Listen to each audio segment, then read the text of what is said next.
We turn now to the city of Hiroshima, Japan, the site of this year's G7 summit. President Biden arrived there about an hour ago after first landing at a Marine base outside of the city. He was greeted by Japanese officials as well as former White House Chief of Staff and the former mayor of Chicago, Rahm Emanuel. Emanuel, of course, now serves as the United States ambassador to Japan. You're seeing two men there. Soon after touching down, President Biden went on to meet with some American Marine Corps members, troops who were stationed at the U.S. base. Today, that base is home to roughly 15,000 personnel, including employees that are Japanese nationals.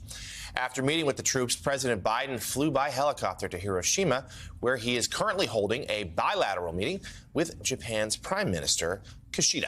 The G7 summit officially begins tomorrow, gathering of the nation's wealthiest democracies. Joining us now from Hiroshima, White House reporter for the Wall Street Journal, Ken Thomas, traveling with the president. Ken, great to see you. Thanks for being with us now. Let's start with the matters at hand. What does the president hope to do and accomplish at this meeting with the Japanese Prime Minister and the G7 at whole? Yeah, you just saw the footage of the president speaking with Prime Minister Kishida. You know, I think there's an interest here to try to show unity on these big ticket issues like Ukraine and Russia and also China. But the main thing that's looming over these G7 meetings is the debt ceiling back home. You know, John, if you go back, the irony here is that the origins of the G7 started in the 1970s when the U.S. and large industrialized countries tried to provide economic stability and find a way out of a recession. And now we're at a point where that very stability could be threatened if the U.S. were to default on its debt. Yeah, no question there. Some sense that the U.S. is not the reliable partner that the rest of these nations would like. And to your point, the debt ceiling clearly going to overshadow the proceedings these next few days. When the press pool was pulled out of that bilateral meeting just a few minutes ago, all the shouted questions were about the debt ceiling. We should know the president didn't answer any of them. When the G7 is here, Ukraine is going to be front of mind, and the economic impact of the war. Also, there's still some concerns potentially of global recessions. What's the White House trying to bring to the table tomorrow to try to steady some of those worries from the other member nations?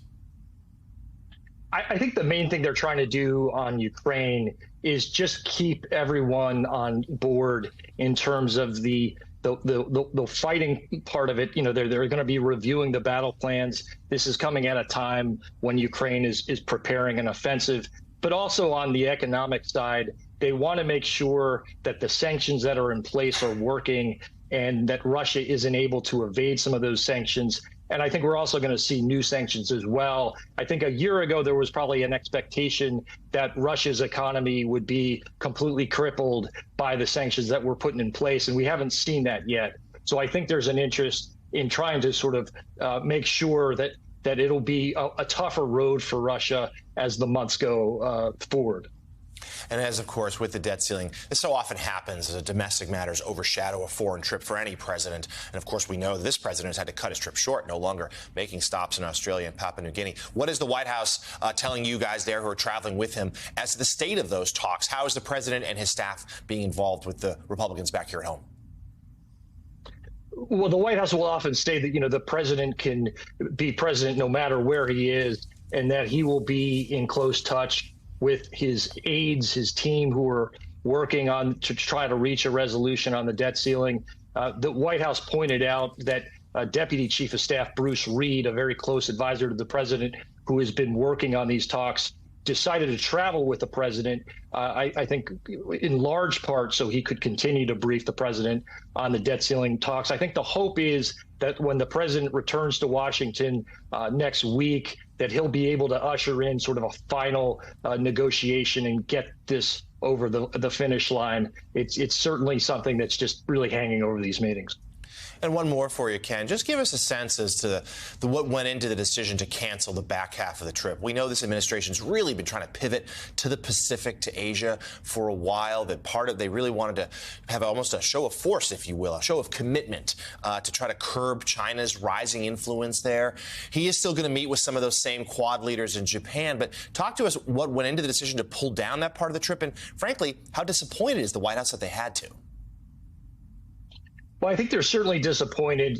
He was going to become the first sitting president to visit a Pacific island nation if he had gone to Papua New Guinea. Australia and the Quad summit, that's become a very important group of nations to counter China. But I think in the end, they just realized that they needed to get him through this G7 meeting and then get him back to Washington. I think there was going to be a lot of criticism if this trip lingered on and we didn't have any resolution to the debt ceiling problem.